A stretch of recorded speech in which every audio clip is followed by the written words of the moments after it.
Most of the world's ecosystems have been shaped over thousands of years as different plants and animals adapt to their surroundings and each other. They reach a stable balance where everything is interconnected. This balance is maintained through various factors that limit the size and distribution of species, such as the environment, availability of food, and the presence of predators. For instance, plants need sunlight and nutrients from the soil to grow. The number of edible plants affects the population of plant-eating animals, which in turn affects the predators that rely on them for food. A healthy number of predators prevents the plant-eating animals from becoming too abundant and consuming all the plants. However, even small changes in one of these factors can disrupt the balance.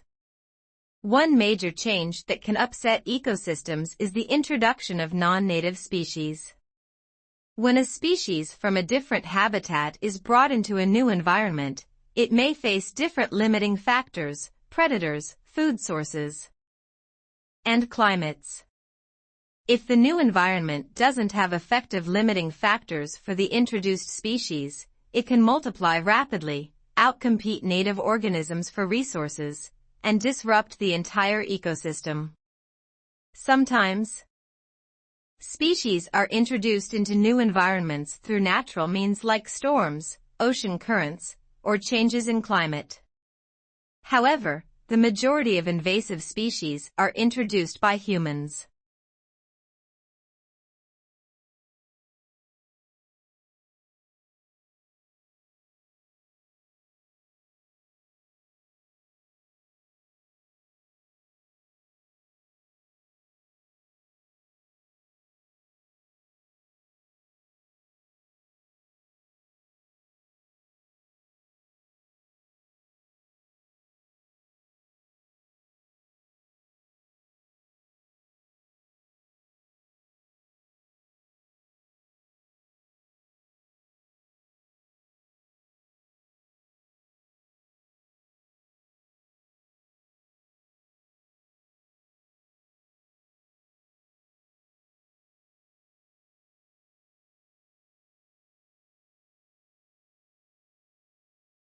Mars, the fourth planet from the Sun, is the second smallest planet in our solar system, coming after Mercury. Its name originates from the Roman god associated with war. Due to the abundance of iron oxide on its surface, Mars is often called the red planet because of its reddish hue. Similar to both the Moon's impact craters and Earth's volcanoes, valleys, deserts, and polar ice caps, Mars is a terrestrial planet with a thin atmosphere. Its rotational period and seasonal cycles resemble those of Earth, with the tilt being responsible for the changing seasons. Mars boasts notable features such as Olympus Mons, the largest volcano and second largest mountain in our solar system, as well as Valles Marineris, one of the largest canyons in the solar system. Before the successful flyby of Mars by Mariner 4 in 1965, there was much speculation about the presence of liquid water on the planet's surface. This speculation was based on observed periodic variations in light and dark patches, particularly at the polar latitudes, which appeared reminiscent of seas and continents. Unmanned missions have gathered geological evidence suggesting that Mars once had significant water coverage on its surface during earlier stages of its existence.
this is the big benefit of a universal philosophy. It says it applies to everybody. Well, looks that doesn't, 205 or 206 countries in the world. And you've got something that applies to everybody. That's a bit strange, isn't it? No, says liberal theory. There are same value structures that apply to all of us. You couldn't have the United Nations without it. It couldn't tell you that the Universal Declaration of Human Rights without this idea of values that apply to all of us just because we are humans. Now, the idea is to test that as well. Why is sport universal? Why does everybody play football? It's because the values are specified at a very thin level at the top. There are these rules and we all have to abide by just these rules. But there are lots of things about football that aren't rules specified. So, Brazilian football is different from Italian football, from British football, from German football, from Spanish football. It's culturally specific, but acknowledges that there are these universal general rules to apply to everybody.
Children learning language is a big topic.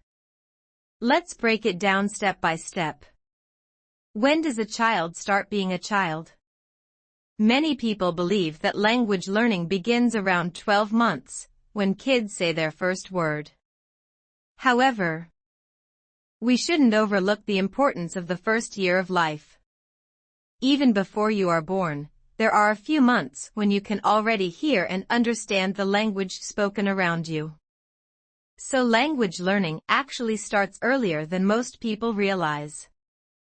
And it continues for a longer time too. When does it stop?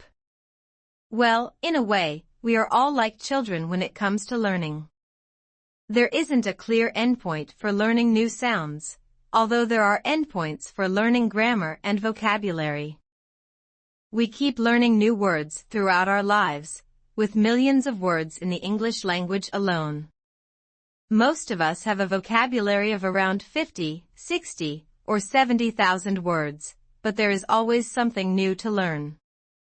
So remember, the beginning and end of language learning in childhood are farther apart than some people think.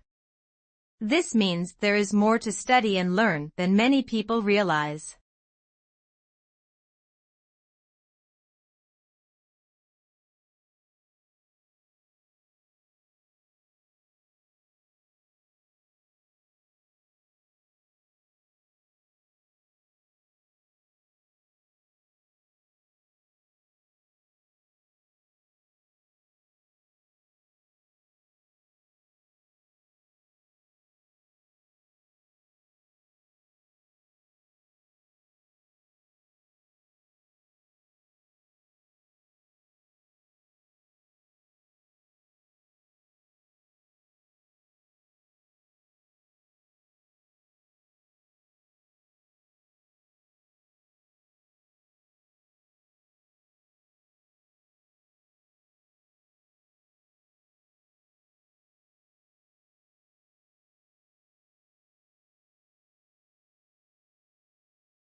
Before the space age began in 1956, there were ideas about what Venus, the planet, might look like on its surface.